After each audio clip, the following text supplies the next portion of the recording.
This video is going to be about CLI tools and shell customizations. The shell configuration you get with most Linux distributions right out of the box is pretty boring. Most distributions use a shell called bash. In this video we're gonna install a different shell called Zellij that gives us a lot of nice additional features. To check what shell you're currently using, you can type in echo and then $0. $0 is a variable for the first command that was passed to the shell, which is usually the name of the shell executable itself. We see in this case, the current shell is bash. We are gonna change it to ZSH or CHH. There are two things we need to install to get started. We install CSH and CSH completions. When it's done, we can start ZSH by simply typing the command. First time you start it, you get a new user sort of guide wizard something. I'm gonna choose 0 just so we don't see it again. You can do some configuration here. We're not going to do that. We'll do something else instead. Okay, so we are ZSH now. It doesn't look too interesting. It more or less behaves just like bash. But let's pimp it up a bit. Go to your favorite search engine and type in My Zsh. Just get to this page, click install, copy the command. Generally, you shouldn't copy random commands off the internet, but this is a pretty popular project and I've done it before, so it should be safe. Do I want to change my shell to ZSH? Yeah, I do want. We are now in My Zsh. You see the prompt change down here. So let's try it out. If we change directories to somewhere where we got some code, we see this folder is a GitHub repository, so we can see it tells us that, and it tells us the brand name. So that's pretty neat. We can take it one step further by installing a custom theme. I like this theme called Power Level 10K, so let's install it.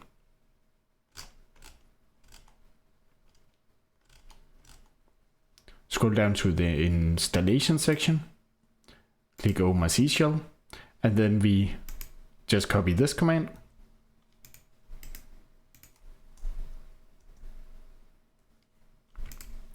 And it says we need to set this in our ZSH.rc file. So let's fire up nano.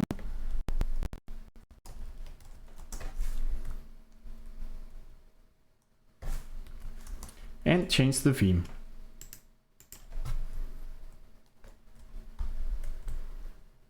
Control O for save, Control X for exit.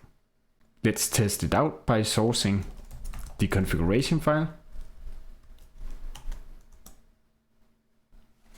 Before we go any further, we need to change the font. So it's starting to ask us a bunch of questions about special characters, and if our font doesn't support that, then it will be less feature rich. If we open up another tab, quit and do nothing for now, then we install TTF for true type font, and then Meslow Nerd. So these nerd fonts, there are a whole bunch of these. They contain a lot of cool symbols, icons, things that we can use in terminal applications. Now that it's installed, let's change the font. So if we open up the Tweak application and fonts, and then here in monospaced, we set it to Meslow LGS Nerd Font Mono Regular. That looks pretty weird, so let's restart the terminal.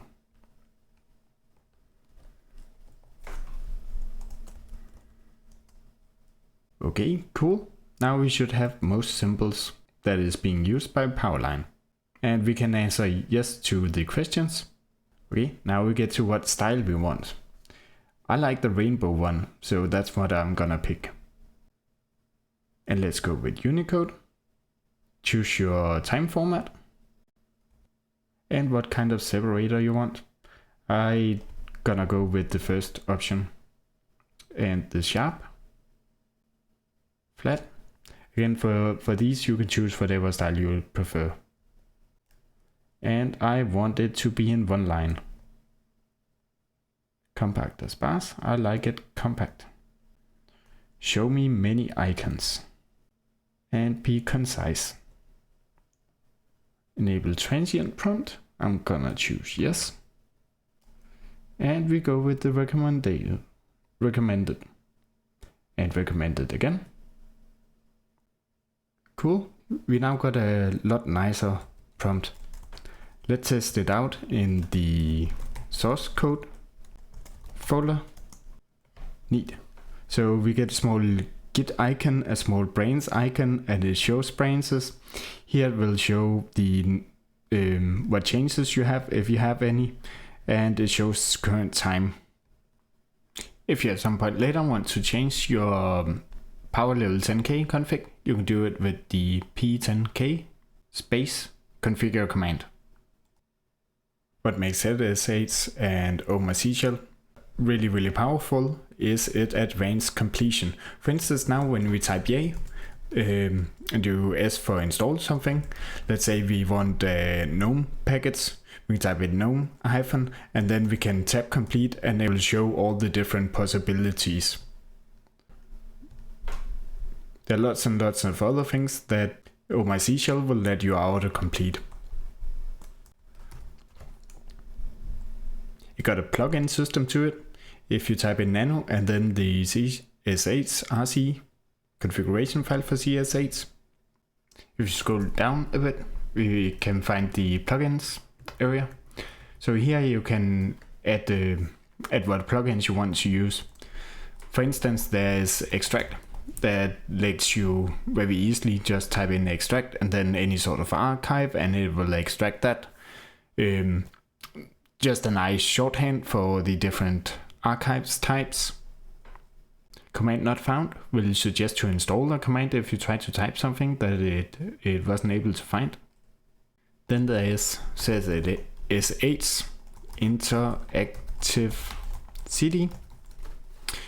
It basically just gives a menu with the completion suggestions when you try to navigate around. I'll show you that in a moment. First we need to save the file and then reload the config. Now if I try to navigate something, okay, we need fzs also. Small interruption, you need package file to get command not found working, which I hadn't at this point. Now let's continue. Let us install that. Okay, so now if we try to change directory, we see this nice menu of the different possibilities. There are many other plugins you can play around with for all sorts of different things. Though if you enable too many plugins, your terminal is gonna feel slow. So I would advise you to only enable those that you actually want to use. For whatever technology you're working with, there's likely a plugin and you can find it in this list. So this is just from GitHub of My Zsh and under the plugin section. Some final customizations for ZSH or Zsh. If you go to Art's wiki page for it, and then down in number 5, third-party extensions, and scroll a bit down, first like syntax highlighting and auto suggestions. This is a differential, by the way.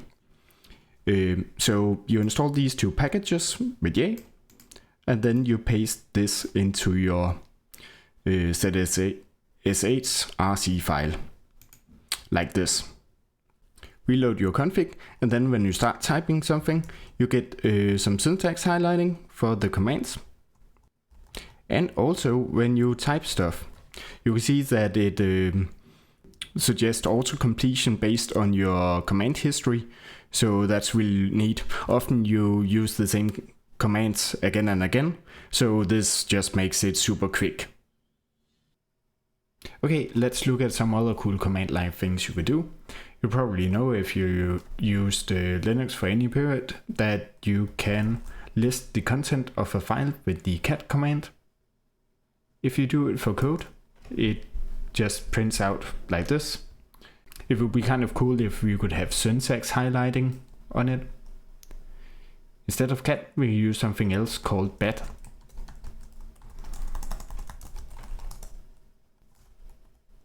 If we run it again, but with bat, we now get a nice printout with syntax highlighting.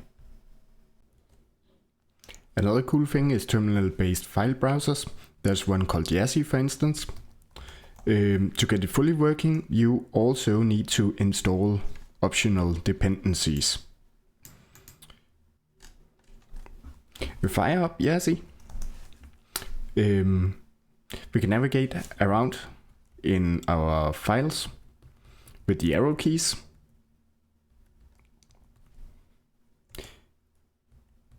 You can select files with space, and then you can copy with X and paste them in a different place with P. So I like to use this as a quick way to, if I'm already in terminal and quickly need to restructure some files, then I like to use this. It also shows, let me see. It also shows a code preview with syntax highlighting, so that's really cool. And you can launch the default application for anything just by hitting enter. You can also get a selection of applications to use with uppercase O. There are a ton of options and features to quickly navigate around in your file structure, but you can go look that up for yourself. One of my favorite CLI tools is called btop. After installation, you just type the command btop, and we probably need to make it a bit bigger. Then we get this super awesome system monitor right in the terminal. So we see the CPU load here for all the cores, and we got a nice graph. We also got memory and disk usage and network down here, and all the processes that are running on the machine. And we can kill them by typing K or terminate. So yeah, that's really cool. It also got this nice menu where you can change a bunch of settings and really customize it. Have you ever found yourself working in a terminal and want to run several commands at the same time while seeing the output? You can, of course, always create a new tab in your terminal emulator, but what if you want to see the output side by side? For that, you need something called a terminal multiplexer. There are a couple of different terminal multiplexers out there, but probably the easiest one to get started with is called Zellij. To install Zellij, you simply type in Yay and then Zellij with a J at the end. After installation, you can launch Zellij simply by typing in Zellij. And then you get a terminal with a frame around it. So Zellij is really cool. It's really easy to get started with. Down in the button, it shows you pretty much all the shortcuts you need. So, for instance, if you want to create a new panel, you can do that with Alt-N. Then I can run my backend and my front end at the same time and see output for both. You can change focus between the panels with Alt and the arrow keys, or simply by using your mouse and clicking around. You also, for instance, change the size, resize or split between the two panels with Ctrl N, and then use the arrow keys to change the size. Press escape to cancel. Zellij also lets you manage sessions. Press Ctrl O to go to the session manager, and then you can detach from your session with D. That throws you back to your original shell. Then if you type in Zellij again, and then Ctrl O, W for session manager, and then you can choose your previous session and get right back into where you were. To exit Zellij completely, you simply press Ctrl and Q. When working on remote servers, I recommend that you use a different terminal multiplexer instead, called tmux. If you have Yazi as packet manager, you would simply install tmux by typing in Yazi, S, uppercase S, and tmux. The reason why I would recommend using tmux instead for remote server management is because it's available on more Linux distributions, and I feel like this session management feature is more mature. So session management is super useful if your SSH connection ever go down, then you can just get back in to where you were after reconnecting. To use tmux, you simply type in tmux. You split the terminal with Ctrl B and double quote. You can split in the other direction with Ctrl B and %. To detach the session, you can do Ctrl B and D. Now the tmux session is running in the background, and you can see the tmux sessions you have running with tmux ls. You can reattach with tmux attach. And you're back in where you were. So this is super useful if your SSH connection drops out. Then you lose what you were working with. You can just get back into the session, reattach the session. There are a lot of things you could do with tmux. Way too much to go over. But yeah, you can check it out for yourself. If you type tmux cheat sheet, there's a long list with all commands, and you can also find various YouTube videos going over a bunch of this stuff. For many years I only used git from the command line with the git command. But lately I've started adopting a new tool as part of my workflow. That tool is called lazygit. You can install it through the lazygit package. After installing, you can launch it from any folder containing a Git repository by typing lazygit command. It gives you a nice TUI user interface, and the thing I use this for is to review my changes before I commit. So I can use the arrow keys to navigate between files here on the left, and then I can see the changes in the big pane on the right. I can use my mouse to go through the changes by clicking on it, or I can use arrow keys and then page up and page down to show all the content of an individual file. You should always review your changes before you commit, and this is the tool that I know of that makes me do that the fastest. Simply go through all the files that changed, mark them off after I review with spacebar. You see color changes here. When you marked off everything you want to commit, you press C and write out your commit message. Press enter to commit and uppercase P to push. I'm in the new branch here that doesn't exist on the origin, so I can push it to the origin. And yeah, that's how I started to review and push my commits. Lazygit can also do other things. If you type in question mark, you get a list of all the shortcuts for various functionality.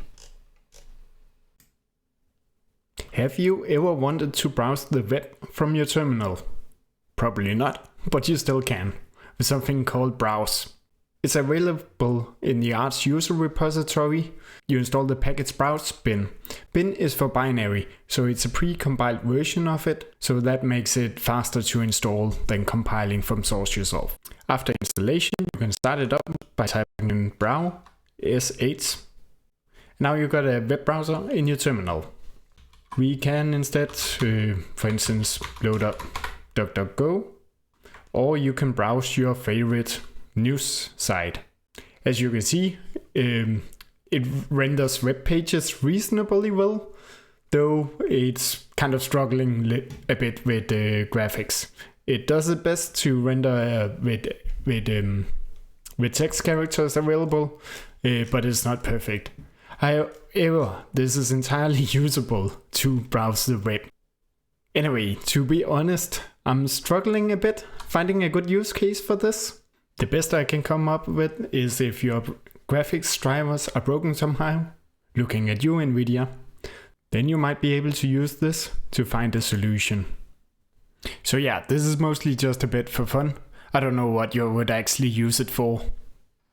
That was some of my favorite command line tools and customizations, and it makes working with the command line a lot faster and feel a lot more modern.